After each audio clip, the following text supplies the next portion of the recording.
They will also do some really cute things. If you do a quick search on YouTube, there are videos of bunnies who, like a spoiled little bunny who growls when his owner stops petting him and he keeps asking for more. My old rabbit, for example, would do that.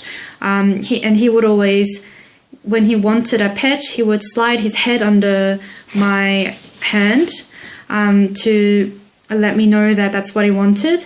So if you get to know them and they get to know you, they will do some really cute things and they will find a way to communicate with you also. Lastly, I just wanted to quickly discuss how their physical characteristics determine how they view the world. So rabbits have incredible eyes which allow them to see, have a 360-degree view. They can see above and behind them, on the sides, in front of them, and they can see at a lot further distances than people can. So, for example, in the wild, they will be able to see a bird in the sky that might be targeting them, or as anything else, any other predators as prey animals. It's they've evolved to have these incredible visual abilities, but it comes with a few disadvantages, and this will affect how they interact with you. So first of all, they have a slight blind spot just in front of their noses. So if you, for example, feed them pellets, if you offer them pellets and put it right in front of their nose, they might not see it. And second, they may not be able to see reds and yellows as well as they can see greens and blues. So and that's some people say that that was they evolved that way because they need to see grass, and most of the food they eat is green vegetables. And third, they have a problem with gauging distance or depth perception. So they might not be able to see exactly how far away you are. They see the world in 2D rather than 3D. And they see the world in sort of like a grainy those like with those old televisions, the world is sort of grainy to them. It's not as clear and focused as it is for us. So if you are wondering why they're always startled when you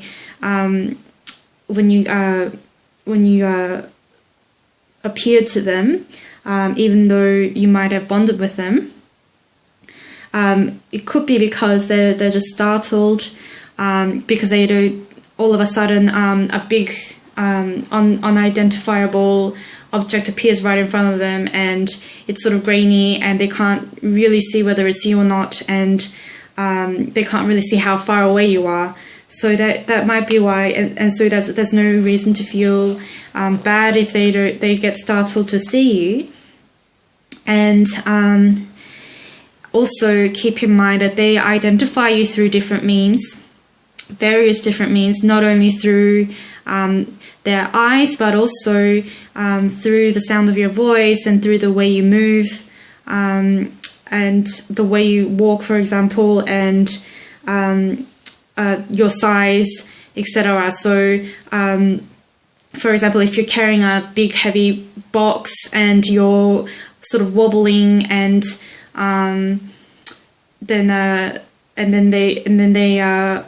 suddenly appear out of nowhere, they might feel a bit, they might be scared away. They might run away from you because they can't fully identify what you would be. So it helps to talk to them also. So it helps them to identify you, and it helps also helps you to engage with them, because even if they don't understand everything that you're telling them, Also, they might be, especially with lop rabbits, you will see them bopping their heads up and down like this, in order to gauge the distance of an object, from how far something is away from them.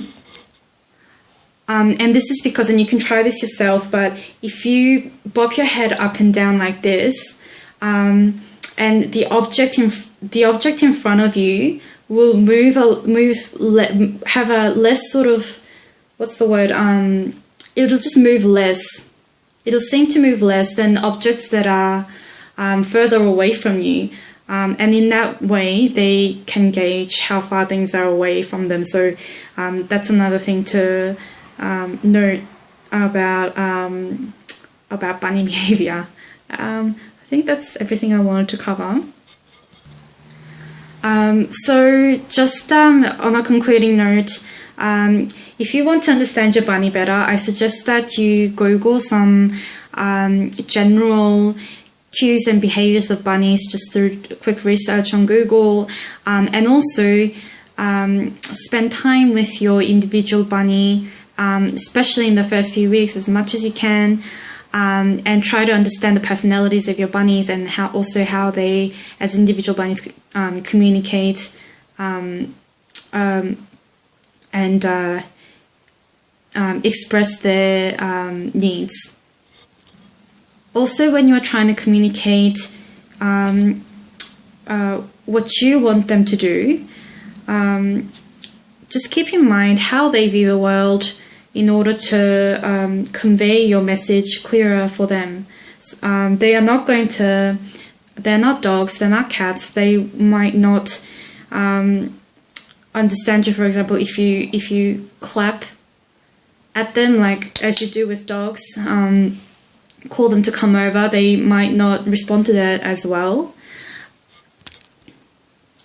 My rabbits definitely respond better to soft whispers, and bribing with food works very well to get them to do what I want them to do. Also, please check out some of the videos I have on my channel on bunny training.